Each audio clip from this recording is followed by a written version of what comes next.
Hello CUET aspirant, welcome all of you to the study point. आज की जो class होने वाली है वो है रीजनिंग प्रैक्टिस सेट 1। इससे पहले मैंने पीवाईक्यू सीरीज कराई हुई है। 2024 में सीयूटी एग्जाम में जीटी में जैसे जैसे क्वेश्चंस आए हुए थे उनसे रिलेटेड मैंने क्वेश्चंस को बताया है। अब मैं उसी बेस्ड पर कि सीयूटी एक्सपेक्ट क्या कर सकता है, कैसे क्वेश्चन सीयूटी अपने एग्जाम में पूछ सकता है, उससे रिलेटेड मैं प्रैक्टिस सेट 1 लेकर आया हूं। आज मेरा प्रैक्टिस सेट 1 है। इससे रिलेटेड सारी सीरीज आती रहेंगी जब तक आपका रीजनिंग का, जीएस का और मैथ्स का सिलेबस आपका कंप्लीट नहीं हो जाएगा। तो टॉपिक वाइज आपको पढ़ने की जरूरत नहीं है। पहली बात तो मैं आपसे ये कहूंगा, जो लोग कह रहे हैं कि टॉपिक वाइज पढ़ना है, आपको बता दूं, अगर आप लोग टॉपिक वाइज पढ़ने के लिए जाएंगे अगर आप लोग, तो जीके में, जीटी में क्या क्या है, रीजनिंग आपकी, मैथ्स है एंड आपका जीके जीएस है एंड करंट अफेयर्स। तो भाई आप जीके जीएस करंट अफेयर्स में आप कितना पढ़ेंगे आप? इससे रिलेटेड मैंने कहा था कि जैसे क्वेश्चंस आपके एग्जाम में बन रहे हैं उसी बेस्ड पर आपको क्वेश्चंस को आपको पढ़ना पड़ेगा। अब इसमें आपके 18 चैप्टर करीब आपके इसमें है, 17-18 चैप्टर करीब आपके इसमें है। तो टॉपिक वाइज अगर आप जाएंगे, एक टॉपिक को कंप्लीट करने में आपको काफी ज्यादा टाइम लग जाएगा। अब मैं प्रैक्टिस सेट जो लेकर आया हूं, इसमें मैं वो क्वेश्चंस कराऊंगा जो जैसे कि सीयूटी एग्जाम में अभी तक आ रहे हैं और आने की संभावना है। अच्छा, फिर सवाल आता है क्या एक क्वेश्चन से जो मैं प्रैक्टिस सेट कराने वाला हूं, क्या इस क्वेश्चन से आपके बेसिक आपका क्लियर हो जाएगा? बिल्कुल। जो पहला क्वेश्चन होगा या जैसे क्वेश्चंस मैं कराऊंगा उस बेस्ड पर क्या है उसकी पूरी आपको थ्योरी बताऊंगा कि भाई ये क्वेश्चंस, इस क्वेश्चन से रिलेटेड और कैसे कैसे क्वेश्चंस आपके एग्जाम में बन सकते हैं। तो चलिए आज स्टार्ट करते हैं आज की इस क्लास को। और स्पेशली वो बच्चे जो जामिया एंट्रेंस के लिए प्रिपरेशन कर रहे हैं, एएमयू एंट्रेंस के लिए प्रिपरेशन कर रहे हैं, तो कहीं ना कहीं आपके लिए भी ये क्लास काफी ज्यादा इंपॉर्टेंट है, क्योंकि ये मिक्स सेशन एक ये है और इस मिक्स सेशन में आप समझिए जैसे क्वेश्चंस आते हैं तो उसी तरह का एक ही आपका प्रैक्टिस सेट है, या आप एक मॉक टेस्ट इसको मान लीजिए। आपको पता है जो बोटैनी है इसमें किसकी स्टडी होती है? तो भाई प्लांट्स की होती है। इसी प्रकार से एंटोमोलॉजी जो होता है वो क्या होता है? Entomology is a branch of zoology that is study, किसकी स्टडी करते हैं? इंसेक्ट्स की करता है यहाँ पे ये। तो ऑप्शन नंबर 3 इसका बिल्कुल करेक्ट आंसर हो जाएगा। ये एक एनालॉजी का क्वेश्चन था, इससे बेस्ड पर कई सारे क्वेश्चंस बनते हैं। उसकी क्या करूंगा मैं, एक सेपरेट क्लास लाऊंगा, ठीक है, जैसे जैसे क्वेश्चंस बन रहे हैं। तो ये नॉर्मल है, इसमें कहीं कुछ नहीं है। अगर मैं आपको 50 ही ऐसे क्वेश्चंस अगर आपको दे दूंगा, एक बार आप पढ़ लेंगे तो आपका क्लियर आपका हो जाएगा। अब बात फंसती है भाई साहब यहाँ पे, ये जो आप देख रहे हैं ऐसे क्वेश्चंस में फंस जाते हैं, स्टेटमेंट एंड कंजम्पशंस वाले जो लॉजिकल क्वेश्चंस होते हैं, ठीक है। तो ऐसे क्वेश्चंस को आपको अच्छे से आपको पढ़ना है, क्योंकि ये टाइम कंज्यूमिंग भी होते हैं। अब ऐसे क्वेश्चंस कैसे करेंगे तो उसकी टिप्स लीजिए बस आप। यहाँ पे क्या कह रहा है, on which day Roma went to Chennai if week start on Monday. अगर कोई वीक जो है वो स्टार्ट होता है कब से? मंडे से स्टार्ट होता है। तो आपको बताना, आपको ये कंडीशन आपको दी गई यहाँ पे स्टेटमेंट आपको। तो आपसे कह रहा है कि जो रोमा है किस डे कहाँ चेन्नई गई है, ये आपको यहाँ पे बताना है। अब सवाल ये आता है, जो कंडीशन दी गई है इसको आपको सॉल्व करना है। अब इस कंडीशन से क्या आंसर निकल रहा है? तो ठीक है, नहीं निकल रहा है तो छोड़ देंगे भाई, data is not sufficient, clear. तो ये मुझे पढ़ना है यहाँ पे। अब क्या कह रहा है आपसे, रोमा, पहली कंडीशन पढ़िए आप, Roma took leave on Monday. Roma ji जो है वो मंडे वेडनेसडे को क्या लेती है? छुट्टी लेती हैं ये, ठीक है, लीव ले लेती हैं। कब ले लेती हैं? वेडनेसडे को ले लेती हैं। चलिए कोई बात नहीं, वेडनेसडे को ये लीव ले रही है। अब यहां तक आपको पढ़ना है, पहले तो अच्छे से पढ़िए, फिर मैं आपको बता दूं सॉल्यूशन इसका क्या है। Roma went to Chennai the next day of the day his mother come to his house. Roma ji की मदर क्या है, घर पर आती हैं। जब घर पर आती हैं उसके एक दिन बाद रोमा जो है वो चेन्नई जाती है। ये यहां तक सेकंड कंडीशन में मुझे इतना बस मुझे यहाँ पे पता मुझे चला है। पहली कंडीशन क्या है कि वेडनेसडे को रोमा ने लीव ली है, यानी कि छुट्टी ली है, ठीक है, अपने वर्क से लिए, अपने ऑफिस से लिए, कहीं से भी इसने छुट्टी ली है। फिर सेकंड कंडीशन है कि सेकंड कंडीशन यहाँ पर है, जो रोमा है वो चेन्नई कब जाती है? वो जाती है जब उसकी मदर घर पर आ जाती है, उसके नेक्स्ट डे जाती है। तो दो चीज आपको यहाँ से आपको याद रखना आपको, ठीक है। अब ऐसा नहीं है ये कंडीशन आपको अलग दी है और ये कंडीशन अलग दी है, दोनों को एक नहीं करना है। नहीं, आप ये सोचे कि जिस दिन उसने छुट्टी ली है उसी दिन वो चेन्नई गई होगी, तो ऐसी कंडीशन नहीं है, क्योंकि यहाँ पर दोनों कंडीशन यहाँ पर ये अलग है। दोनों कंडीशन यहाँ पे छुट्टी उसने अलग ली है और चेन्नई वो अलग से गई है वो, ठीक है। छुट्टी वाले दिन चेन्नई नहीं गई है। अगर ऐसा होता तो कंडीशन में ऐसा कहा जाता, ठीक है ना। फिर आपसे कह रहा है Roma's mother come to his house neither on Monday और नॉर फ्राइडे। अब एक वीक में 7 दिन होते हैं, एक वीक में 7 दिन होते हैं, और जो रोमा जी की मदर है ना ही ये फ्राइडे को आती है और ना ही ये मंडे को आती है। अब हमारे पास बचे 5 दिन, या तो ये ट्यूसडे को आ सकती है, या ये वेडनेसडे को आ सकती है, या ये थर्सडे को आ सकती है, फ्राइडे को नहीं आ सकती है। फिर कब आएंगे? सैटरडे को आएंगे और संडे को आएंगे। अच्छा, अगर इनकी मदर ट्यूसडे को आती है तो क्या रोमा जो है उसके नेक्स्ट डे चेन्नई जाएगी? तो क्या ट्यूसडे से वेडनेसडे जाएगी? अगर रोमा की मदर वेडनेसडे को हाउस आती है, घर पर अपने आती है, तो रोमा कब जाएगी चेन्नई? थर्सडे को जाएगी। तो ये कंडीशन आपको समझ आपको आना चाहिए। पहली कंडीशन क्या थी कि रोमा जी वेडनेसडे को लीव लेती है, छुट्टी लेती है, ठीक है। सेकंड कंडीशन यहां पर है कि रोमा जी की जो मदर है वो मदर कब आती है? ना ही फ्राइडे को अपने घर पर आती है और ना ही वो मंडे को अपने घर पर आती है, ठीक है। और जब अपने घर पर आती है उसके नेक्स्ट डे रोमा चेन्नई जाती है। 3 कंडीशन यहां तक मैंने यहां पे पढ़ी है। अच्छा, क्या आप इन 3 कंडीशंस को देखकर आप ये कह सकते हैं कि रोमा किस दिन चेन्नई गई होगी? भाई यहां पर कोई भी क्लू नहीं है, यहां पे कंफ्यूजन वाला यहाँ पे पूरा एक मामला यहाँ पे क्रिएट यहाँ पर हो गया है, ठीक है। तो इस बेस्ड पर तो भाई मैं आंसर नहीं दे सकता हूँ, इस बेस्ड पर मैं आंसर नहीं दे सकता हूँ। अब इसको और समझाने के लिए मैंने एक स्लाइड और बनाई है, तो अब उसको भी एक बार आप देख लो। देखिए कंडीशन क्या है, वीक जो होता है स्टार्ट मंडे से होता है, कोई बात नहीं, मंडे से स्टार्ट कर दो। रोमा लीव लेती है वेडनेसडे को, रोमा जो है बैंड चेन्नई जाती है नेक्स्ट डे। कब जाती है नेक्स्ट डे? जब उसकी मदर उसके घर पर आ जाती है। फिर इसके बाद रोमा की जो मदर है ना ही फ्राइडे को आती है और ना ही मंडे को आती है। यहां से भाई कोई कंडीशन यहाँ पे नहीं बन रही है। फिर मैंने इसके कंक्लूजन को मैंने यहाँ पे बनाया कि भाई क्या क्या पॉसिबिलिटीज यहाँ पर हो सकती हैं। स्टेप बाय यहाँ से स्टेप समझेंगे कि क्या क्या यहाँ से हो सकता है। रोमा जी की जो मदर है वो कब आ रही है? फ्राइडे और मंडे को नहीं आती है, ठीक है। तो रोमा जी की मदर कब कब आ सकती है? फिर या तो वेडनेसडे को आएंगी या थर्सडे को आएंगी, या थर्सडे को या तो वेडनेसडे को आएंगी या ट्यूसडे को आएंगी। इसको एक्चुअली यहाँ लिखना था और इसको यहाँ लिखना था। या तो ट्यूसडे को आएंगी या वेडनेसडे को आएंगी, थर्सडे को आएंगी, सैटरडे और संडे। 5 दिन रोमा जी की जो मदर है इन 5 दिन में कभी भी आ सकती हैं। अगर रोमा जी की मदर ट्यूसडे को आती तो ये वेडनेसडे को रोमा चेन्नई जाती। अगर रोमा जी की मदर वेडनेसडे को अपने घर आई है, हाउस आई है, तो तो रोमा चेन्नई कब जाएगी? थर्सडे को जाएगी। लेकिन क्या यहां से ये क्लियर हो रहा है कि रोमा किस दिन चेन्नई जाती है? भाई 5 कंडीशन बन रही है ना यहाँ पे। रोमा जी की जो मदर है यहाँ पे क्लियर ही नहीं हुआ है कि रोमा जी की मदर कब आई है, रोमा जी की मदर अपने घर पर कब आई है, क्योंकि 5 दिन यहाँ पे निकल के आ रहे हैं। इन 5 दिन में वो कभी भी आ सकती हैं। तो कोई एक पर्टिकुलर डे निकल के नहीं आया कि रोमा जी की मदर कब घर पे अपने आ सकती हैं। इसलिए मैं कहूंगा data is not sufficient, data पर्याप्त नहीं है। इसलिए क्वेश्चन का आंसर क्या होगा देख लेते हैं एक बार, क्वेश्चन का आंसर क्या होगा।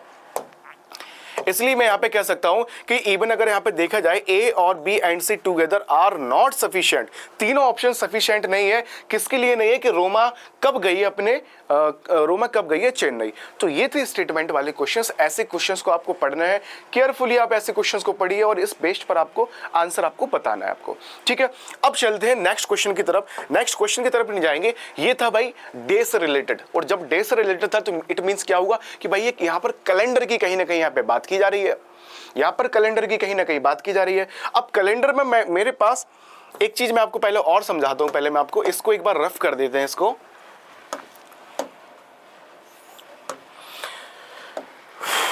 एक क्वेश्चन इसी से रिलेटेड और समझेंगे। क्वेश्चन यहां पे बनता है, कैलेंडर से रिलेटेड क्वेश्चन आता है कि 2 days बिफोर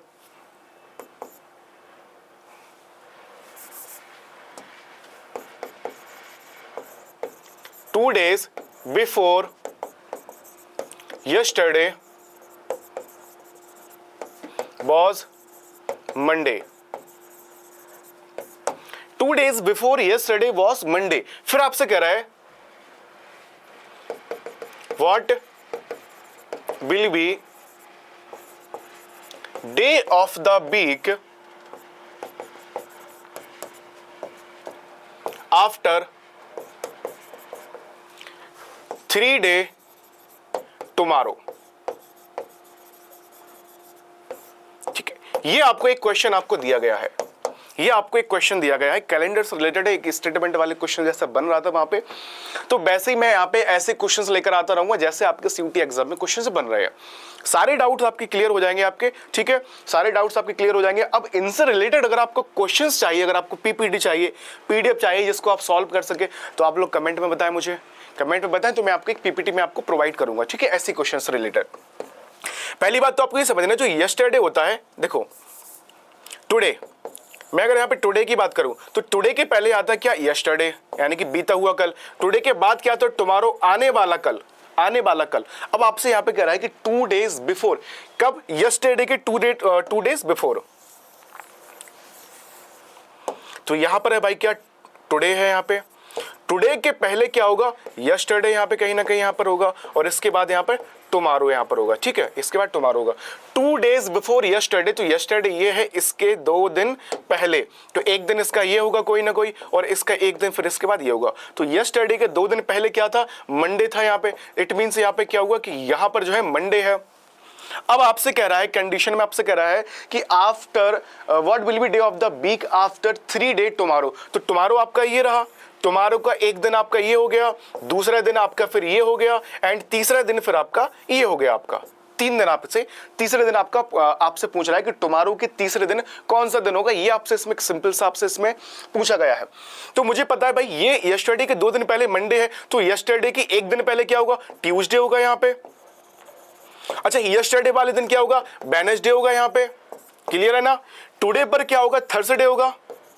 अब समझिए आप यहाँ पे थर्सडे पर रहकर मैं कह रहा हूं कि आज के बीता हुआ कल, आज से बीता हुआ कल के 2 दिन पहले क्या था, मंडे था। इट मींस आज थर्सडे है, आज थर्सडे है, और मैं आज से 3 दिन पहले की मैं बात कर रहा हूं, और आज से मुझे 3 दिन बाद, 4 दिन बाद मुझे बताना है कि कल के 3 दिन बाद क्या होगा। अब भाई टुमारो पर आ जाओ, तो टुमारो को क्या हो जाएगा, फ्राइडे हो जाएगा। टुमारो के बाद जो नेक्स्ट डे है इसको क्या हो जाएगा, सैटरडे हो जाएगा, शनिवार हो जाएगा, सॉरी, ठीक है। सैटरडे के बाद यहां पर फिर क्या होगा, संडे हो जाएगा फिर यहाँ पे, और संडे के बाद क्या हो जाएगा, मंडे हो जाएगा। तो पूरा भाई यहाँ पे 7 दिन निकल चुके हैं, पूरे एक सप्ताह यहाँ पे निकल चुका है। इस कंडीशन में ऐसे क्वेश्चंस में आपको इसका सॉल्यूशन आपको लेकर आपको आना है। और मैं मानता हूँ अगर आप इसको सीख गए हैं तो आपका 5 नंबर आपके फिक्स हैं।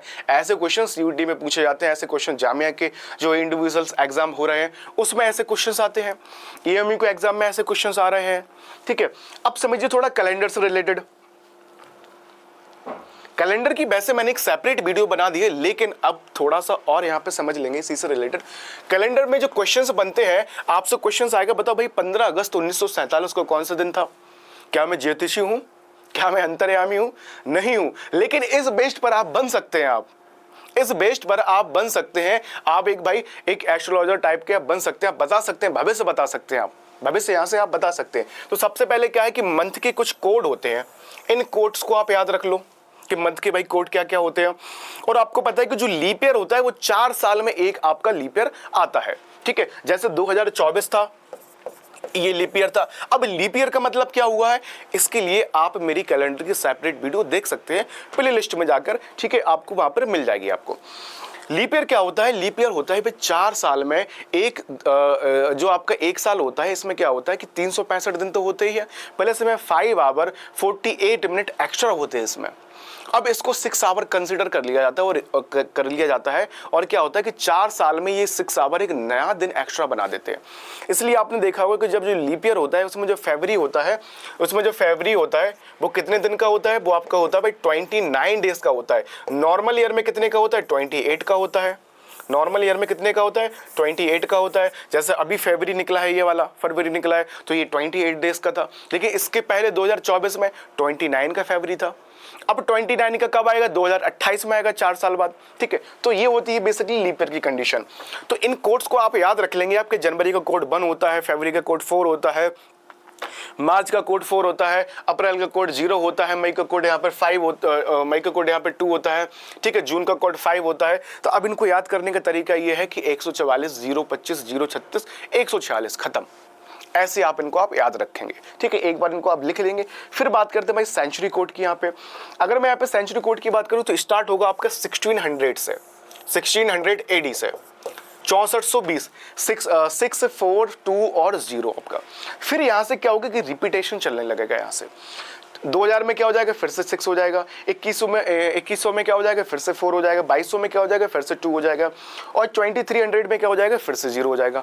अगर मैं यहाँ से अपोजिट यानी कि विपरीत जाता हूँ, तब आप देखेंगे कि 15 0 होगा, 14 यहाँ पे 1400 2 होगा, 1300 4 होगा, और 1200 आपका 6 आपका होगा। ठीक है, तो ये आप कोड्स आप इनके आप याद रखेंगे।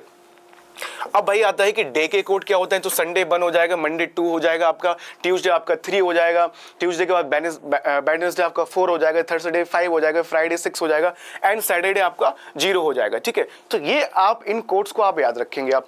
फिर क्वेश्चन आता है, इसका जो फॉर्मूला होता है वो फॉर्मूला होता है भाई ये, इस फॉर्मूले को आपको याद रखना है। अब इस फॉर्मूले के बेस्ड पर ही आपके क्वेश्चंस आपके बनेंगे। इस फॉर्मूले के बेस्ड पर ही कैसे बनेंगे, मैंने कहा what will be day of the week, कब होगा, 15 अगस्त 2027 को कौन सा दिन होगा, यानी कि 2027 में फ्यूचर की बात कर रहा हूं भाई।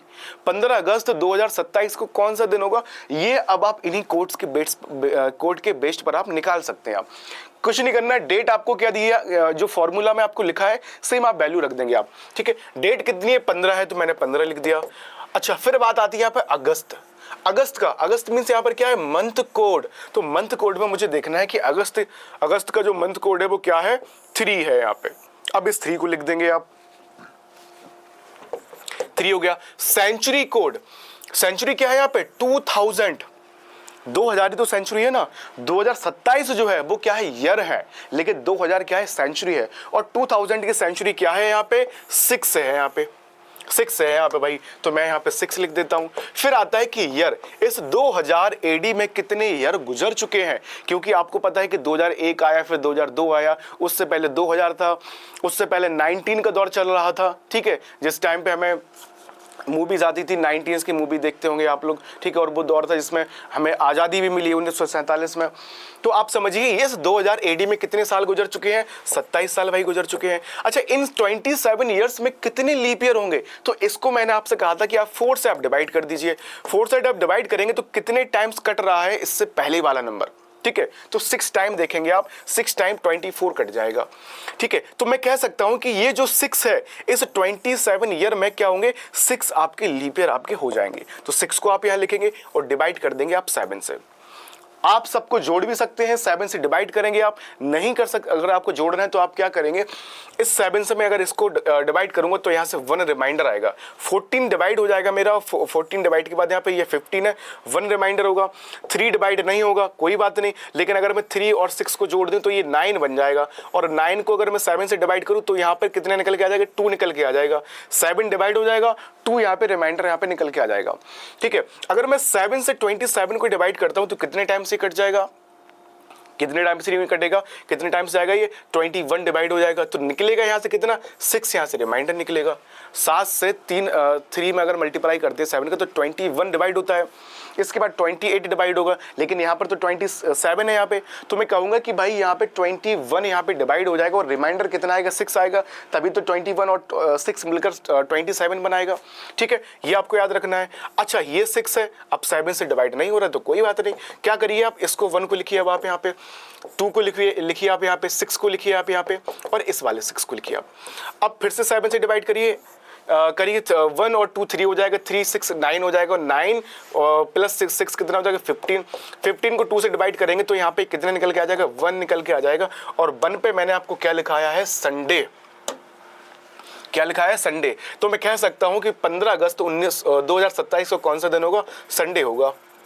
विश्वास नहीं है तो गूगल करके देख लो, अभी 15 अगस्त मैप उस पे कैलेंडर में आप देख सकते हैं, 15 अगस्त 2027 को कौन सा दिन होगा, संडे होगा। तो अब आप यहाँ से भविष्य बताने वाले बन चुके हैं। ठीक है, तो ये कंडीशन आपको याद रखनी, ऐसे क्वेश्चंस हमारे एग्जाम में बनते हैं।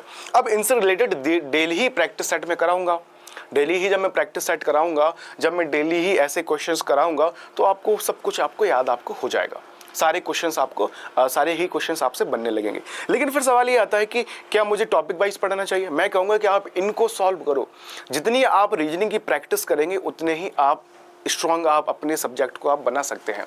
और मैं आपको बता दूं, जो जनरल टेस्ट है जीटी है, ये आपका 2 ही चीज़ों पर सिलेक्शन होगा, इसमें एक तो होगा मैथ्स और दूसरा होगा आपका क्या, रीजनिंग। क्योंकि जीके जीएस का कोई भरोसा नहीं है भाई, कहाँ से पूछ ले, कितना पढ़ोगे भाई आप। 12th करके अभी आप आए हो और आपके पास इतनी अभी 2 महीने का समय है, 2 महीने में कितना पढ़ लोगे। इसलिए बस भाई इनको कंप्लीट करो आप, इससे आप क्या करोगे, आप अपने क्वेश्चंस को आप बना सकते हो आप। चलो नेक्स्ट क्वेश्चन पे चलते हैं। नेक्स्ट क्वेश्चन यहाँ पे क्या है, अब यहाँ पे देखते हैं। नेक्स्ट क्वेश्चन आपसे कह रहा है when seen through a mirror clock. अब आप समझिए थोड़ा सा, यहाँ पे एक क्लॉक है कोई, ठीक है, क्लॉक है भाई, क्लॉक मैंने यहाँ पे बना ली है। ऐसी तो क्लॉक होती है, ये यहाँ पे 12 बज रहे हैं, यहाँ पे 6 होता है, यहाँ पर 9 होता है, यहाँ पर 3 होता है, यहाँ पर 1 होता है, यहाँ पर 2 होता है, यहाँ पर 4 होता है, यहाँ पर 5 होता है, ये 7 होता है, 8 होता है, 9, 10 और 11, क्या यही होते हैं भाई।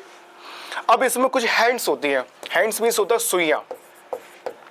एक तो होती है आवर वाली सुई यहाँ पे, एक तो होती है मिनट वाली सुई, ठीक है, और एक होती है आपकी कौन सी, सेकंड वाली सुई आपकी। तीन तो हैंड्स होती है यहाँ पे, ठीक है। मैं अगर यहाँ पे बात करता हूँ किसकी, आवर वाली सुई को मैंने क्या किया कि येलो से मैं लिखता हूँ, ठीक है, और मिनट वाली सुई को मैं ग्रीन से यहाँ पे लिखता हूँ, करता हूँ मैं यहाँ पे। मान लीजिए यहाँ पे क्या कह रहा है आपसे, ये कितना टाइम कर रहा है, 8:30, 8:30, ठीक है। जो आपकी जो मिनट वाली सुई होगी वो आपकी 6 पर होगी, ठीक है, 6 पर होगी आपकी, और आवर वाली आपकी जो होगी वो आपकी कहाँ पर होगी, यहाँ पर होगी आपकी, तभी तो 8:30 बजेगा ना यहाँ पे। और सेकंड वाली जो होगी आपकी, सेकंड वाली को मान लीजिए आप, वाइट है आपकी, आप यहीं पर मान लीजिए। ये आपकी मिरर इमेज आपकी ये आपकी क्लॉक आपकी बन चुकी है इसके अकॉर्डिंग। लेकिन सवाल ये आता है कि अगर इसको मैं शीशा में देखता हूं, अगर आप इसको शीशा में देखेंगे तो टाइम कितना होगा इसके अकॉर्डिंग, इस घड़ी के अकॉर्डिंग कितना टाइम बचेगा ये आपको बताना है, ठीक है, ये आपको यहाँ पर बताना है। अगर आप इसको मान लीजिए, अगर मिरर इमेज है, अगर मिरर इमेज जब इसकी मुझे बतानी है, अगर मैं इसको ऐसे अपोजिट कर दूंगा तो ये जो आपकी सुई है ना, ये आपकी यहाँ पर आ जाएगी, आपकी ये वाली सुई आपकी यहाँ पर आ जाएगी मिरर करने पर। मिरर मीन्स क्या होता है, मान लीजिए ये मेरा फोन है, अब इसकी मैं कहूँ मिरर इमेज क्या है, तो मिरर इमेज इसकी ये है, ठीक है ना, नहीं समझे आप, यानी कि इसका जस्ट अपोजिट की बात कर रहा हूँ। ये क्या है, मेरा हाथ है, इसमें जो लिखा है वो एकदम से पलट जाएगा, अपोजिट हो जाएगा इसका, ये ऐसा है, ऐसा हो जाएगा। ये मिरर मीन्स क्या है, इसको उठा के जस्ट ऐसा कर दो, ये मिरर इमेज आपका हो चुका है आपका ये। चलिए, तो इसका एक सिंपल सा फॉर्मूला होता है, आपको कुछ नहीं करना है। जब भी मिरर की यहाँ पर बात आएगी, यहाँ पे मिरर इमेज की बात आएगी, आपको क्या करना है, एक फॉर्मूला आपको नोट आपको कर लेना है। फॉर्मूला है 1160। 1160 में आप माइनस कर दीजिए जो टाइम आपको दिया है, मिरर इमेज आपकी निकल के आ जाएगी। इस फॉर्मूले को आप नोट करेंगे, और जब भी आपसे मिरर इमेज आपसे कहेगा तो आप क्या करेंगे, इस समय में आप माइनस कर देंगे जो आपको समय दिया गया है, ठीक है। जब मैं माइनस करूंगा यहाँ पे तो क्या हो जाएगा, 60 - 30 30 हो जाएगा ये, और 11 - 8 कितना हो जाएगा, यहाँ पर आपका निकल के आ जाएगा 3। तो मैं कह सकता हूँ आपका आंसर क्या हो जाएगा भाई, ये आपका आंसर यहाँ पर हो जाएगा, ठीक है। अब समझिए आप, अब इसका पूरा टॉपिक पढ़ते, 1 घंटा का आप समय लगाते। सिंपल सा क्वेश्चन है, क्वेश्चन आपका ऐसा बनता है, सॉल्व आपको ऐसा करना है, एक फॉर्मूला है, और आपको इसमें कुछ भी नहीं पढ़ना है, ठीक है। अब समझिए थोड़ा सा यहाँ पे और समझते हैं, थोड़ा सा यहाँ पे समझते ये है कि जब भी वाटर इमेज आपसे कह दें, देखिए इमेज 2 टाइप्स की बनती है। जैसे कि मैं यहाँ पर हूँ, मैं तो अपने आप को शीशा में देख सकता हूँ, या अगर मैं अपने आप को पानी में देखूँ। पहले के दौर में क्या हुआ करता था 15वीं सेंचुरी में, कि पानी में लोगों को चेहरा दिखाया जाता था। जो नई नवेली दुल्हन आती थी या रिश्ते के लिए कहीं जाया करते थे, जैसे जोधा अकबर का आपने देखा हो, तो वहाँ पर तालाब में फोटो दिखती है जोधा की अकबर को, ठीक है ना। तो यहाँ पर क्या है कि एक वाटर इमेज होती है, एक यहाँ पर मिरर इमेज होती है। मिरर इमेज में क्या होता है, जस्ट अपोजिट, यहाँ से ऐसा है, ऐसा हो जाएगा। लेकिन जब भी यहाँ पर वाटर इमेज की बात आएगी यहाँ पे, तो ये जो ऐसा है ये ऐसा हो जाएगा अपोजिट, यानी कि जो वाटर इमेज होगी वो ऐसे पलट के ऐसे हो जाएगी, लेकिन जो मिरर इमेज होगी वो ऐसे ऐसे हो जाएगी, इस तरह से। ये चीज आपको समझनी है, ठीक है। वाटर इमेज की जब भी आपसे बात करेगा तो आपको क्या करना है, यहाँ पे 17 90 में आपको डिवाइड, आपको 17 19 में आपको माइनस आपको कर देना है, ठीक है। और एक और इसका फॉर्मूला होता है 18 30। मान लीजिए आपको इसकी मिरर इमेज आपको निकालनी है, आपको इसकी जो है मिरर इमेज आपको निकालनी है, तो कैसे निकालेंगे फिर आप, ठीक है। तो यहां से क्या करना है आपको, इसमें आप इस समय को हम माइनस कर दीजिए आप, जब मैं इस समय को माइनस कर दूंगा, ठीक है, जब 17 में से हमारा 8 जाएगा तो यहाँ पे कितना निकल के आ जाएगा, 9 यहाँ पे निकल के आ जाएगा। तो मैं कह सकता हूँ कि 9:30 होगा जब मैं इसको बॉर्डर इमेज में जब मैं इसको देखूंगा। ठीक है, क्लियर। ये थे आपसे मिरर से रिलेटेड क्वेश्चंस। अब डेली ऐसे ही क्वेश्चंस होंगे। चलिए नेक्स्ट क्वेश्चन पे आते हैं। तो नेक्स्ट क्वेश्चन है the city of 7 hills is. ये है आपके एनालॉजी वाले क्वेश्चंस। एनालॉजी क्वेश्चंस में आपके ये आएंगे कि भाई आपको 4 देशों की राजधानी दी जाएगी, या आपको मैं से मान लिया कि मैंने लिख दिया यहाँ पे इंडिया, फिर आप लिख दिया मैंने दिल्ली, फिर लिखा मैंने यहाँ पे फ्रांस। अब ये आपको बताना कि फ्रांस की राजधानी क्या है, ये आपको यहां से समझना पड़ेगा आपको। जैसे पहले वाला क्वेश्चन था, बोटैनी किससे रिलेटेड था, प्लांट से रिलेटेड था, एंटोमोलॉजी किससे रिलेटेड है, इंसेक्ट से रिलेटेड था। तो इसी प्रकार से ऐसे क्वेश्चन हमारे बन सकते हैं। ठीक है, द सिटी ऑफ 7 हिल्स कौन सी है यहाँ पे, तो मैं कह सकता हूँ रोम, इटली। ठीक है, अब समझिए, अब आपको नोट करना है, नोट वाली चीज अब यहाँ पर आ गई है। ये तो भाई क्वेश्चंस, लेकिन इस क्वेश्चन से रिलेटेड और क्या क्या क्वेश्चंस हमारे एग्जाम में बन सकते हैं, तो भाई ऐसे ऐसे क्वेश्चंस बन सकते हैं। जयपुर को पिंक सिटी कहते हैं, उदयपुर को सिटी ऑफ लेक कहते हैं, दिल्ली को सिटी ऑफ रैलीज कहते हैं, यानी कि इसमें इट मीन्स होता है यहाँ पे पॉलिटिक्स होती है। यहाँ पे जितनी पॉलिटिक्स इंडिया में होती है सबसे ज्यादा यहीं पर पॉलिटिक्स होती है। मुंबई को सिटी ऑफ ड्रीम्स कहते हैं, फाइनेंशियल कैपिटल ऑफ इंडिया है मुंबई। ठीक है, सपनों का शहर है, सपनों का शहर, तो ये भी आपको यहां से याद रखना है। ऑरेंज सिटी कैसे कहते हैं, तो ये भी आपको याद रखना है, नागपुर को। ठीक है, बेंगलोर को क्या कहते हैं, silicon valley of India. Kolkata को क्या कहते हैं, city of Joy, city of culture, city of culture कौन सी है, कोलकाता है, कल्चर। तो ये जो सिटीज हैं आप इनको एक बार आप याद इनको कर लीजिए, या इनका आप स्क्रीनशॉट ले लीजिए। ठीक है, स्क्रीनशॉट ले लीजिए और इनको आप याद करिए, ये आपको पढ़ना आपको है इंडिया की। फिर भाई यहाँ पे मैं बात करता हूँ वर्ल्ड की। तो वर्ल्ड में आप देख सकते हैं टोक्यो जापान। जो टोक्यो जापान है वो क्या है, land of the rising sun. ठीक है, लंदन है यूके, द स्क्वायर माइल के नाम से इसको जाना जाता है। पेरिस फ्रांस को city of love and city of lights के नाम से जाना जाता है। तो ये जितने भी क्वेश्चंस बन सकते हैं उससे रिलेटेड मैं यहाँ पे करीब 15 कंट्रीज को यहाँ पे मैं लाया हूँ यहाँ पे। ठीक है, 15 कंट्रीज की सिटी को, तो इसको आप लिख लेंगे आप, या आप इसके स्क्रीनशॉट आप ले लेंगे। चलिए नेक्स्ट क्वेश्चन पे बात करते हैं। यहाँ पे द कंप्लीट द फिगर, एक फिगर आपको दिया जाएगा, ये आपके आ गए भाई काउंटिंग, ये आपकी फिगर वाले क्वेश्चन आ गए हैं। अब इनमें देखते हैं कि ऐसे क्वेश्चंस को कैसे सॉल्व किया जाएगा। ठीक है, ऐसे क्वेश्चन को कैसे सॉल्व किया जाएगा। आप देखेंगे यहाँ पे कितनी यहाँ पे लाइंस यहाँ पर हैं, तो 1 है, थोड़ा सा यहाँ बनाएंगे। ठीक है, ये इस टाइप का बन रहा है यहाँ पे, 1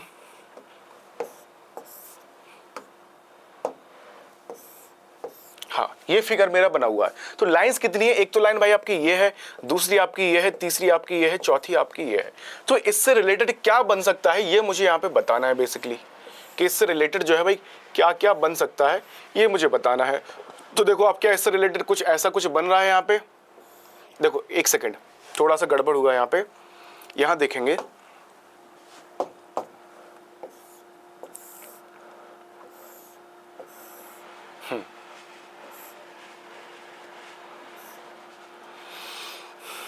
चलो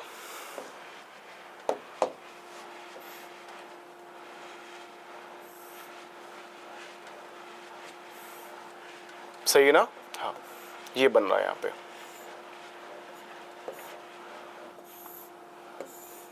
ठीक है, तो देखिए आप इनके अगर वर्टेक्स को अगर आप देखेंगे तो भाई इस लाइन से ये यहाँ पर मिल रहे हैं यहाँ पे ये। ठीक है, इस लाइन से क्या कर रहे हैं, इस लाइन से ये मिल रहे हैं। अब इसी प्रकार से आपको क्या दिया गया है, आपको ये प्लस वाला सिंबल आपको दिया गया है। तो यहाँ से क्या क्या बन सकता है, यहाँ से सर्कल तो बन नहीं सकता है, ये वाला डायग्राम तो बन नहीं सकता है, या तो भाई आपका ये वाला बॉक्स बनेगा, या ही आपका कौन सा बॉक्स बनेगा, या आपका ये वाला बॉक्स बनेगा। तो सबसे सटीक कौन सा बैठ रहा है भाई, सबसे सटीक आपका ऑप्शन नंबर 4 बैठ रहा है, इसलिए आपका ऑप्शन नंबर 4 बिल्कुल करेक्ट आपका आंसर हो जाएगा आपका। ठीक है, तो ऑप्शन नंबर 4 इस क्वेश्चन का बिल्कुल करेक्ट आंसर है। ये था भाई नॉन वर्बल रीजनिंग का पार्ट एक है। ठीक है, अब नेक्स्ट क्वेश्चन पे आते हैं, which pair is odd one out ऐसा क्वेश्चन एक आपको दिया जाएगा, आपसे पूछा जाएगा कि भाई इनमें से कौन सा ऐसा पेयर है जो वन आउट है, यानी कि अलग है, डिफरेंस है थोड़ा सा इनमें, ठीक है। तो ये आपको यहाँ से बताना पड़ेगा। अब समझिए जो पहला वाला ऑप्शन है, पहले वाले ऑप्शन में क्या दिया गया है आपको, पहले वाले ऑप्शन में भाई आपको दिया गया है, पहले वाले ऑप्शन में आपको दिया गया है क्या, 17 रेशियो आपको 293। अच्छा 17 को अगर मैं 293 से डिवाइड करता हूं तो क्या ये कटता है? ये देखते हैं एक बार ट्राई करके, एक बार यहाँ से 17 को 293 डिवाइड करते हैं तो क्या ये कटता है? 293 17 वन टाइम से आएगा तो ये 17 हो जाएगा यहाँ पे, ठीक है। 9 यहाँ बचेगा, 3 यहाँ बचेगा, 12 हो जाएगा आपका ये, और आपका ये 3 हो जाएगा आपका ये। अब देखिए आप क्या 9 बार ये डिवाइड हो रहा है, ये 9 से अगर डिवाइड करते तो नहीं जा रहा है भाई, ये कुछ लॉजिक यहाँ पे समझ में नहीं आ रहा कि भाई लॉजिक यहाँ पर क्या होगा, यहाँ पे क्या लॉजिक यहाँ पे नहीं होगा। अच्छा दूसरा फिर यहाँ पे एक ऑप्शन यहाँ पर और क्या हो सकता है कि ऑड वन आउट में अगर मैं इनको ऐड करता हूँ, अगर मैं इनको ऐड करने पर भी नहीं आ रहा है, ये ऐड करने पर भी ये नहीं आ रहा है। अच्छा 293 कैसे यहाँ पर पॉसिबल यहाँ पर हो सकता है? अच्छा एक सेकेंड, 17 का स्क्वायर कितना होता है? 289 होता है, 289 स्क्वायर होता है।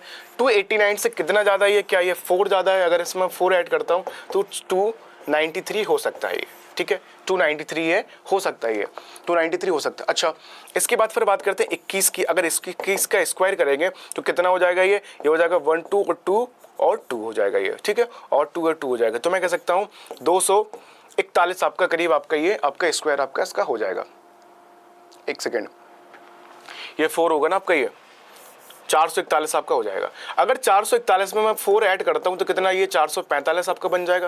बिल्कुल सही बात है, ये भी सही है, ये भी सही है। फिर बात करता हूं 19 के स्क्वायर की मैं, तो 19 के स्क्वायर कितना होता है? 361 होता है। 4 ऐड करूंगा तो क्या मैं 365 हो जाएगा? ये क्या 365 हो जाएगा? बिल्कुल सही है यहाँ पे। ये 33 का स्क्वायर कितना होता है? तो उसके लिए मल्टीप्लाई करेंगे हम, 3 3 से 9, 3 3 से 9, 9 9 9, ये हो जाएगा 18 और 10 आपका 100 आपका कितना हो जाएगा? ये 1089 आपका हो जाएगा। और अगर 1089 में अगर मैं 4 ऐड करता हूं तो कितना हो जाएगा? ये तो आपका 1093 आपका हो रहा है, लेकिन आपको यहाँ पर 1097 आपको दिया है, 1097 आपको दिया है। तो ऑप्शन नंबर ये गलत है इसमें। बाकी 3 ऑप्शन में एक सेम पैटर्न लग रहा है, लेकिन ये इस वाले क्वेश्चन में सेम वाला पैटर्न जो है नहीं लग रहा है, इसलिए आपका ये वाला क्वेश्चन आपका बिल्कुल गलत आपका हो जाएगा, ठीक है।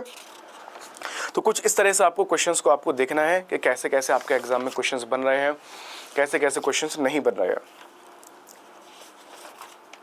चलिए आते हैं नेक्स्ट क्वेश्चन पे। अब आ गया भाई ये क्या नाम है इसका, 5 students are standing in a circle और सिटिंग अरेंजमेंट का एक क्वेश्चन आ चुका है। अब सिटिंग अरेंजमेंट के क्वेश्चंस को कैसे करेंगे एक बार समझेंगे अच्छे से। जो सिटिंग अरेंजमेंट है या तो एक रो में होगी, है मान लीजिए कुछ सीट्स हैं एक रो में है ये।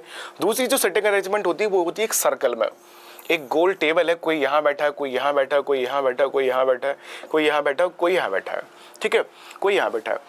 आपको पोजीशंस आपको दी जाएंगी, तो फिर आपसे ये पूछा जाएगा कि कौन किसके बगल में बैठा है, किसकी पोजीशन किससे कितनी है। ऐसे क्वेश्चन यहाँ से बनेंगे। अब क्वेश्चंस के बेस्ड पर ही समझेंगे क्वेश्चन क्या है, एक बार उसको सॉल्व करेंगे। 5 स्टूडेंट्स हैं are standing in a circle. एक सर्कल में 5 पर्सन जो है वो खड़े हुए हैं। कोई बात नहीं, एक मैंने सर्कल ऐसा बना दिया है। सबसे पहले तो एक मैंने सर्कल बना दिया। 5 स्टूडेंट है मेरे पास। पहली कंडीशन क्या है कि 5 स्टूडेंट हैं। कोई बात नहीं। अब मान लीजिए अगर कोई यहां पर खड़ा है और अगर वो सेंटर की तरफ दिख रहा है, ठीक है, तो उसका भाई राइट वाला ये होगा एंड लेफ्ट वाला फिर ये होगा। इट मींस मैं कह सकता हूं कि इसका राइट हैंड ये होगा एंड इसका लेफ्ट ये होगा। लेकिन अगर यहां पर खड़ा है सेंटर की तरफ ना देखकर ये देख रहा है कहां तरफ, यहां तरफ, तो अब भाई मान लीजिए मैं यहां पर हूं, अगर मैं अब यहां से देख रहा हूं इस सर्कल पे खड़ा होकर, तो मेरा लेफ्ट ये होगा, राइट मेरा ये होगा। तो इसमें आपको कंफ्यूज नहीं होना है। तब इसके लिए लेफ्ट क्या हो जाएगा, ये वाला हो जाएगा, एंड राइट इसके लिए ये हो जाएगा। ठीक है, चलिए ये यहां तक आपको क्लियर आपको हो गया होगा।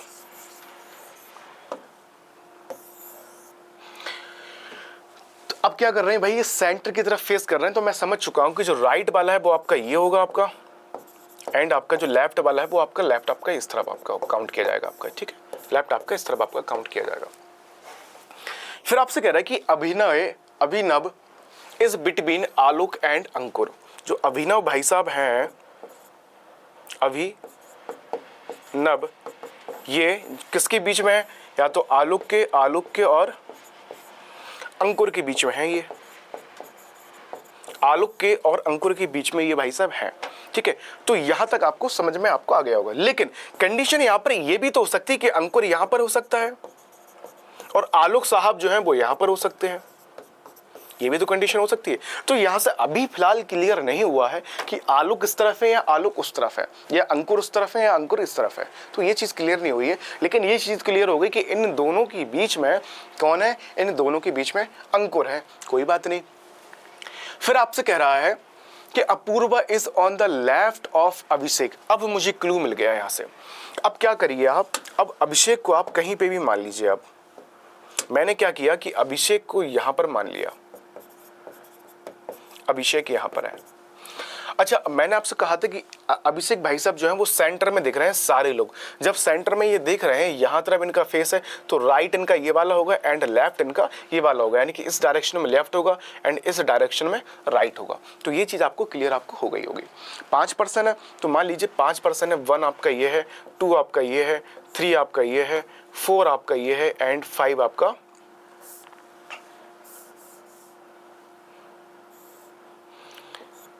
4 आपका ये एंड 5 आपका ये। इस तरह से मान लीजिए आप। ठीक है, कि 5% मैंने इस तरह से यहाँ पे बिठा दिए हैं कि यहाँ पर 5% यहाँ पर बैठे खड़े हुए हैं यहाँ पे।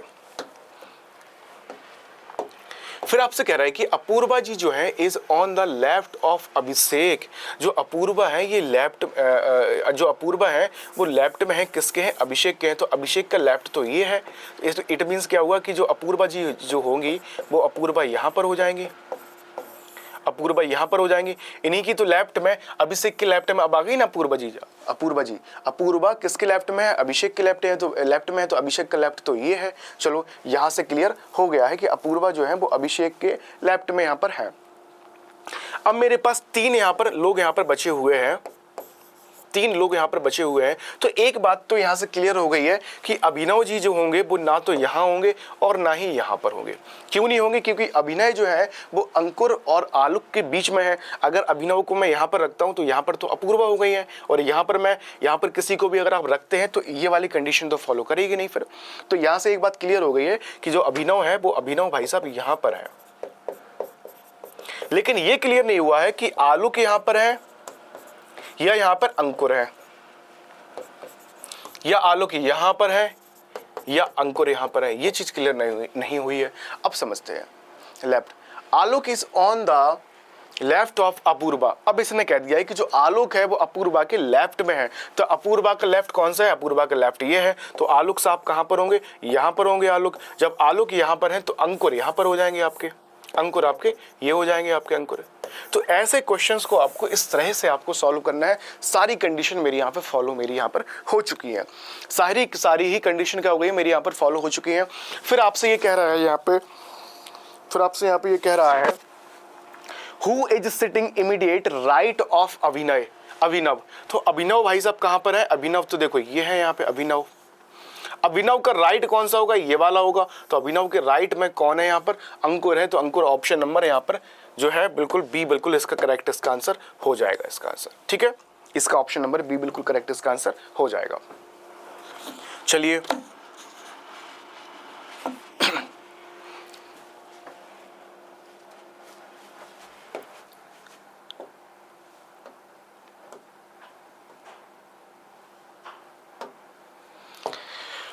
अब आ जाते हैं भाई कोडिंग डिकोडिंग वाले क्वेश्चंस। कोडिंग डिकोडिंग में आपको क्या करना है कि आपको अल्फाबेट लेटर्स आपको याद होना चाहिए। आपको कैसे आपको अल्फाबेट लेटर्स याद होना चाहिए, अगर मैं यहाँ पे बात करूँ इस चीज़ की, थोड़ा सा बेसिक समझ लेंगे। A B C D E F G H I J K L M N O P Q R S and T U V W X Y and आपका Z। यहां पर आप Z मान लीजिए आप। ये आपको 26 लेटर, आपको पता है कि अल्फाबेट में कितने लेटर्स होते हैं, 26 होते हैं। अच्छा, यहां से अगर आप काउंट कर रहे हैं A B C D से, तो ये क्या होता है, लेफ्ट साइड होता है, ये लेफ्ट साइड। और अगर आप यहां से काउंट करेंगे Z से, तो ये क्या होता है, राइट साइड होता है ये। और मोस्टली सभी लोग क्या करते हैं, लेफ्ट से ही तो याद करते हैं ABCD। क्या आप कभी राइट से याद करते हैं कि जेड के बाद बाई, XWUVUTS? क्या कभी आपको ऐसे याद आपने कभी किया है? नहीं किया आपने कभी ऐसे याद। ठीक है, तो आपको क्या करना है, लेफ्ट से आपको पता है, अब राइट से भी लेकिन आपको याद करना है, राइट से भी आपको याद करना है। कोई बात नहीं, मैं भी बताऊंगा कि कैसे आप याद करेंगे। सबसे पहले तो कंडीशन यही है कि भाई लेफ्ट से आप कैसे याद करें। मैं आपसे कहूँ कि 26 लेटर्स होते हैं और उन 26 लेटर्स में 15 पर कौन सा लेटर आएगा, 16 पर कौन सा लेटर आएगा, 20 पर कौन सा लेटर आएगा, 21 पर कौन सा लेटर आएगा। अब इसके लिए कंसेप्ट होता है इजोटी वाला कंसेप्ट। इजोटी मीन्स होता है कुछ नहीं किया, 5 के डिफरेंस से मैंने यहाँ पे क्या किया, 5 के डिफरेंस से मैंने यहाँ पे लेटर्स को मैंने यहाँ पे ले लिया है। ठीक है, तो ये आपका 5 पर होगा, ये आपका 10 पर होगा, ये आपका 15 पर होगा, एंड ये आपका 20 पर होगा, और ये आपका 25 पर होगा। इनके बेस्ड पर मैं नियरली वाले लेटर्स को मैं फाइंड कर सकता हूँ। जैसा कि मैंने आपसे कहा कि आप पूरे को आप याद मत करिए, आप सिर्फ इन इजोटी वाले कंसेप्ट को याद रखिए आप कि इजोटी 5, 10, 15, 20 और 25। अब मैं आपसे कहूँ कि 17 पर कौन सा लेटर आएगा। आपको पता है कि 15 पर इस कंडीशन के अकॉर्डिंग ओ आता है, तो 15 के बाद 16 होगा, 17 होगा। ओ के बाद आपको याद ही है, आपको अल्फ़ाबेट सारे लेटर्स आपको याद है, लेकिन आपको ये याद नहीं कि कौन सा लेटर कितने पर आता है। तो ओ के बाद क्या होगा, पी होगा, पी के बाद क्या होगा, क्यू होगा। तो इससे क्या होगा कि नियरली लेटर्स आप आराम से आप यहाँ से आप बता सकते हैं। इस फॉर्मूले का आप एक तरह से आप यूज आप कंसेप्ट का कर सकते हैं।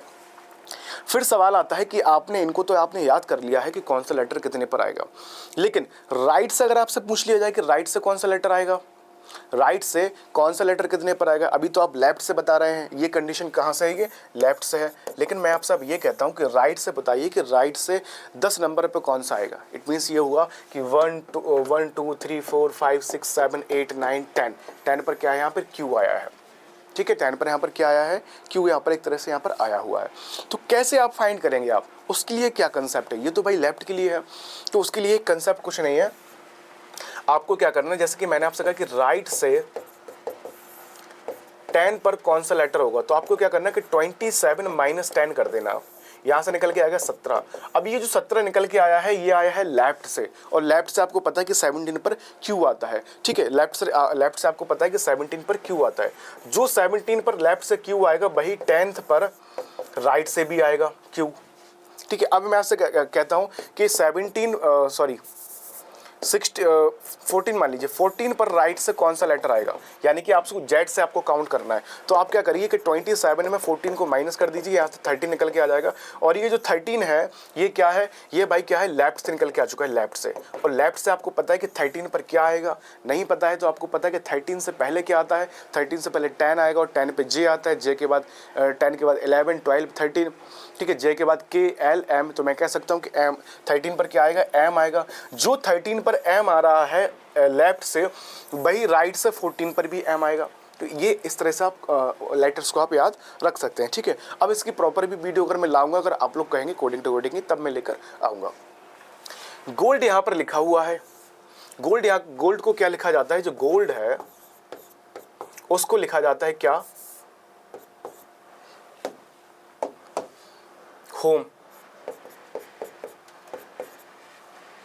होम लिखा जाता है यहाँ पे। ठीक है, उसको क्या लिखा जाता है, होम लिखा जाता है। फिर यहाँ पे एक है, यहाँ पे एक और लिखा है, कम को लिखा जाता है क्या, कम को क्या लिखा जाता है, तो कम को लिखा जाता है भाई, कम को लिखा जाता है यहाँ पे डन। ठीक है, आपको बताना क्या है को, अच्छा एक चीज और, यहाँ पे कोड को लिखा जाता है डोज करके, कुछ यहाँ पे कोड है, कुछ यहाँ पे कोड, इसको लिखा जाता है क्या, डोज। फिर आपसे कह रहा है how would be the word sons be written in the code language. Sons को आपको बताना है कि क्या लिखा जाएगा, ये आपको बताना है। ठीक है, कि इसकी जगह पर क्या आएगा, इसकी जगह पर क्या आएगा, एंड इसकी जगह पर क्या आएगा, इसकी जगह पर क्या आएगा। अगर क्लू कुछ आपको इस तरह से अगर आपको दिए गए हैं, अगर आपको, ठीक है, अगर क्लू कुछ आपको इस तरह से अगर आपको दिए गए हैं, तो आपको बताना है कि भाई सन्स को क्या लिखा जाएगा, ये आपको बेसिकली यहाँ पर आपको बताना है। चलो कोई बात नहीं, ट्राई करते हैं, समझते हैं कि क्या यहाँ पर किया गया है, ऐसी कंडीशंस को कैसे सॉल्व करेंगे देखते हैं एक बार जी।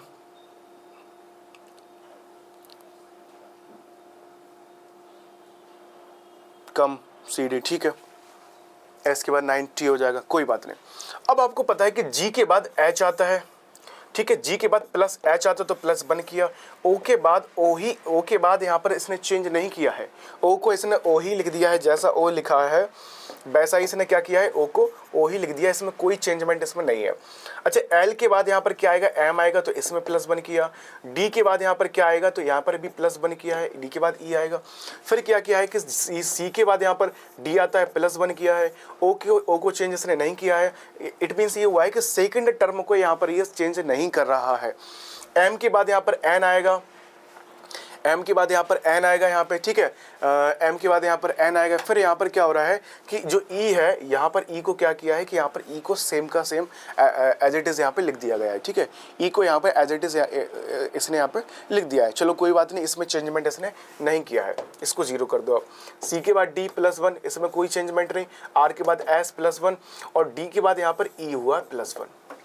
अब एक बार देखते हैं क्या इसमें अगर मैं यहाँ पे +1 करता हूँ तो T आ रहा है यहाँ पे, इसको चेंज मत करो आप, N के बाद M हो जाएगा और इसके बाद क्या हो जाएगा, T हो जाएगा। क्या टॉम्ट करके कुछ यहाँ पर आ रहा है, टॉम्ट, TOMT, TONT, TOMT करके यहाँ पर इस तरह से आ तो रहा है, लेकिन ऑप्शन में यहाँ पर नहीं है, ऑप्शन में यहाँ पे नहीं है। तो और क्या कंडीशन फिर यहाँ पर हो सकती है, एक बार इसको भी हम देख लेंगे। अगर S यहाँ पर है तो S की जगह यहाँ पर R है, कोई बात नहीं, S की जगह यहाँ पर R है, और कम की जगह इसने यहाँ पे डन किया है, कम की जगह यहाँ पे किसने किया है, come is coded as done and code is coded as does, how would be sons will be written as, ठीक है। अब देखिए दो यहाँ पे जो इसने जो वाली जो कंडीशन दी है, इसमें इसने कुछ ऐड ही नहीं किया है, इसने इसमें कुछ ऐड ही यहाँ पर नहीं किया है, तो भाई क्या हो सकता है फिर यहाँ पे एक बार और समझें कि क्या क्रॉस में कुछ इसमें ऐड हो रहा है, इसमें कुछ क्रॉस में भाई इसमें कुछ भी ऐड नहीं हो रहा है।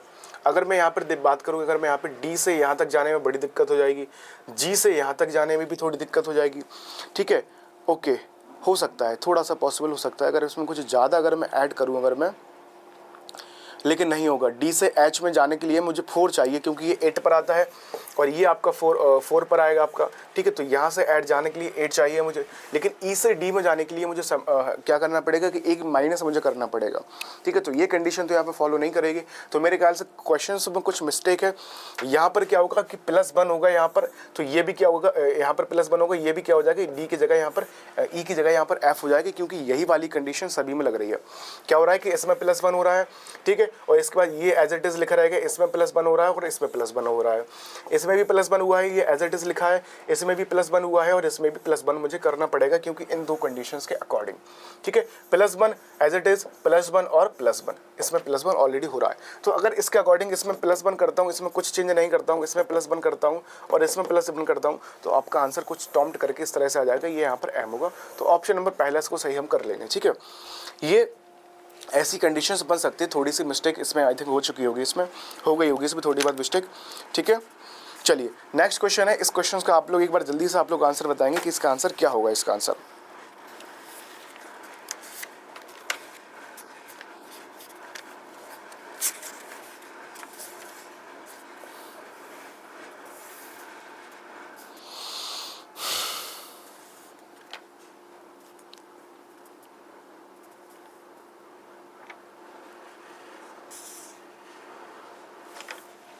एक सेकेंड,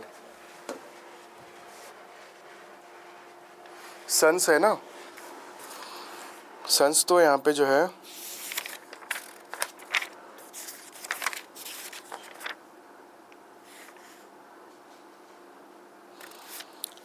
अच्छा थोड़ा सा यहाँ पे उल्टा हुआ है एक्चुअली यहाँ पे, नहीं सही है, चलो कोई दिक्कत नहीं, सही है, ये सही है और कुछ नहीं करना, सही है।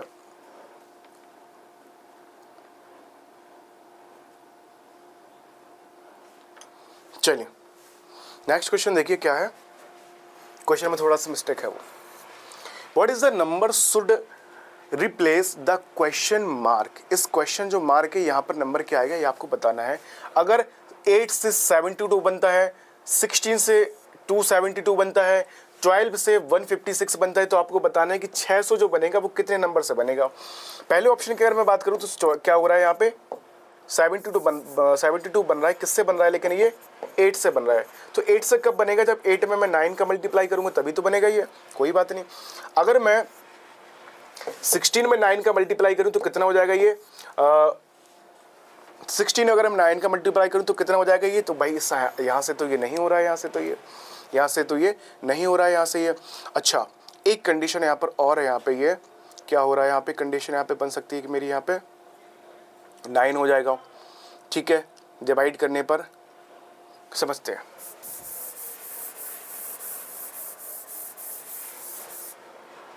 सेवेंटी टू से 8 बना है, 72 से कितना बना है, 8 बना है। अच्छा, अगर मैं इन दोनों को ऐड करता हूँ तो कितना हो जाएगा ये दोनों को ऐड करने पर कितना हो जाएगा, ये 9 हो जाएगा। ये 9 से 1 माइनस कर दिया, नहीं हो रहा है, कोई बात नहीं हो रहा है ये, ठीक है। इसके बाद 12 भी हो रहा है, 6 और 6 12 हो जाएगा। 6 के बाद 6 2 7, 9 और 9 2 11, ये यहाँ से कंडीशन नहीं बन रही है। तो कंडीशन क्या है यहाँ पे, 72 से 8 बन रहा है। भाई कैसे बन रहा है, अगर मैं इसको 9 से डिवाइड करूँ तो ये 8 बन रहा है ये, ठीक है। अगर 272 को अगर मैं 16, ये कैसे बनेगा, इसके लिए आपको क्या करना पड़ेगा, इसके लिए आप क्या करिए, 272 को आप डिवाइड करिए किससे, 16 से डिवाइड करके देखिए आप एक बार। जब इसको 16 से डिवाइड करूंगा तो 1 टाइम्स जाएगा, तो यहाँ से 1 हो जाएगा, यहाँ पर 1 हो जाएगा। अब कितने टाइम्स यहाँ से ये कट रहा है, यहाँ से ये, तो यहाँ से देखेंगे एक बार कितने टाइम्स कट रहा है यहाँ से ये, 16 6 जा कितना होता है 96 होता है। इसके बाद अगर 16 7 जा की अगर मैं यहाँ पे बात करूँ, ठीक है, 16 7 जा तो 17 टाइम्स आई थिंक चला जाएंगे ये, ठीक है। 16 7 जा 42 हो जाएगा, 11 हो जाएगा, ये आपका कैंसिल हो जाएगा आपके। तो यहाँ से जो कंडीशन यहाँ बन रही है, यहाँ पे कंडीशन, वो कंडीशन क्या है कि 16 में आपको 17 आपको मल्टीप्लाई आपको करना पड़ेगा, या आप 17 का आप इसमें डिवाइड कर दीजिए। चलो, ये कंडीशन यहाँ तक बन चुकी है यहाँ पे। फिर बात आ रही है 156 से 12 कैसे बनेगा। तो 12 से अगर मैं इसको डिवाइड करता हूँ तो कितने टाइम चला जाएगा, कितने टाइम चला जाएगा, ये 13 टाइम्स चला जाएगा। अगर मैं इसको 13 से डिवाइड करता हूँ तो आपको यही आपको मिलेगा। अब समझिए थोड़ा सा, पहले मैंने 9 से डिवाइड किया, फिर मैंने 17 से डिवाइड किया, अब मैं यहाँ से 13 से यहाँ पे डिवाइड यहाँ से मैं कर रहा हूँ। तो 9 8 17 हुआ, ये 17 आपका यहाँ पर आ गया, नहीं हो रहा, एक इसमें प्लस कर दिया यहाँ पे। क्या कंडीशन यहाँ पे हो सकती है, यहाँ पे 17 आपका ये हो गया। ये तो मुझे क्लियर हो गया कि भाई यहाँ से डिवाइड यहाँ पर हो रहा है, यहाँ से निकल के ये आ चुका है। लेकिन सवाल ये है कि यहाँ पर 9 है, यहाँ पर 17 है और यहाँ पर 13 है। तो 13 है, अब यहाँ पर लॉजिक यहाँ पर क्लियर यहाँ पर नहीं हो रहा है कि भाई यहाँ का लॉजिक यहाँ पर क्या होगा। यहाँ पे लॉजिक एक बार समझेंगे इसको थोड़ा सा और, कि भाई 17 कैसे आया, 17 कैसे आया और 9 कैसे आया, इसको एक बार देखेंगे। 17 से डिवाइड करने पर, ठीक है, 742 हो जाएगा आपका ये। 156 से 13 हो गया आपका ये। तो लॉजिक यहाँ पे क्या बन के आया, एक तो 9 आया आपका यहाँ पे, फिर आया आपका 17 एंड फिर आया आपका 13। तो यहाँ से कुछ हो सकता है क्या, यहाँ से कुछ हो सकता है क्या, अगर यहाँ से मैं इसमें क्या लॉजिक यहाँ से, मुझे तो यहाँ से कुछ लॉजिक फ़िलहाल तो समझ नहीं आ रहा है। अगर आप लोगों को आ रहा है तो एक बार आप लोग कमेंट में बता देंगे कि भाई इसका लॉजिक क्या हो सकता है, एक बार आप लोग मुझे बता देंगे, ठीक है। थोड़ा सा हो जाता है कन्फ्यूजन, देख लेंगे इसको एक बार आप लोग।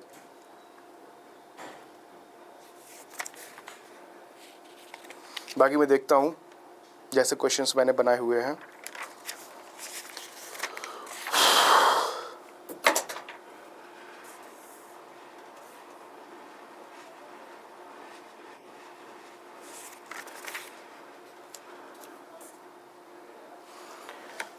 टेन 17 7 2 9 9 2 11, नहीं इससे तो 17 निकल के, ऐसा तो कुछ यहाँ से कुछ क्लू नहीं मिल रहा है। देखो, अगर यहाँ से 9 से अगर डिवाइड हो रहा है तो सभी में पर 9 से यहाँ पर रिलेशन यहाँ पर बनना चाहिए था, ठीक है।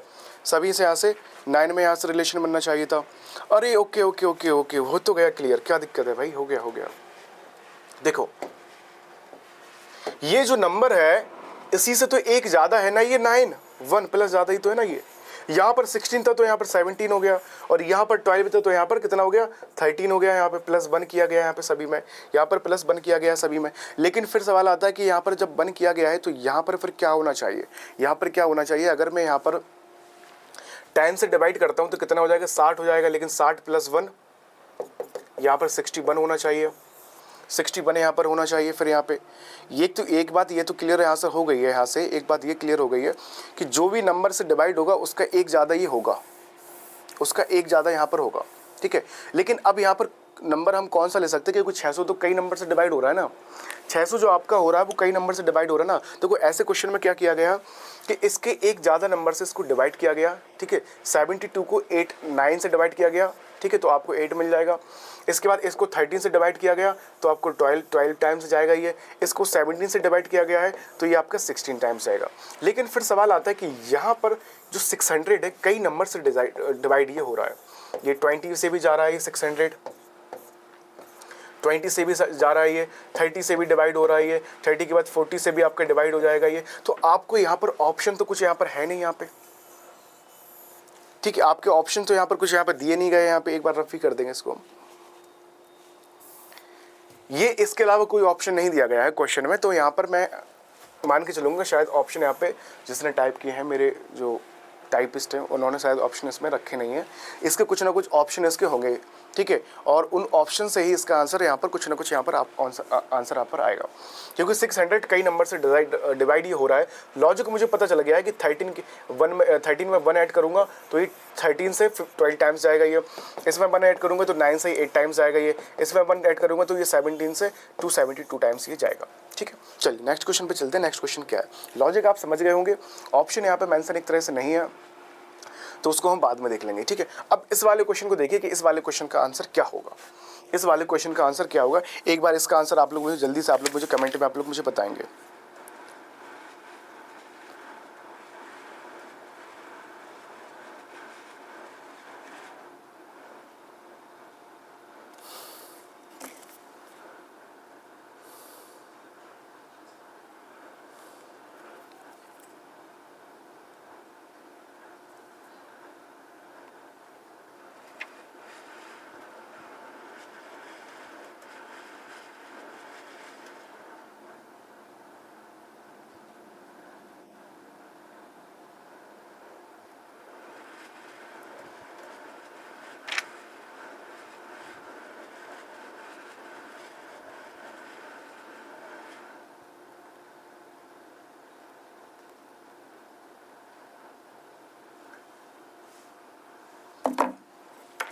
चलिए ये जो आपको क्वेश्चन दिया गया हम देख सकते हैं यहाँ पर ये जो डायग्राम बन रहा है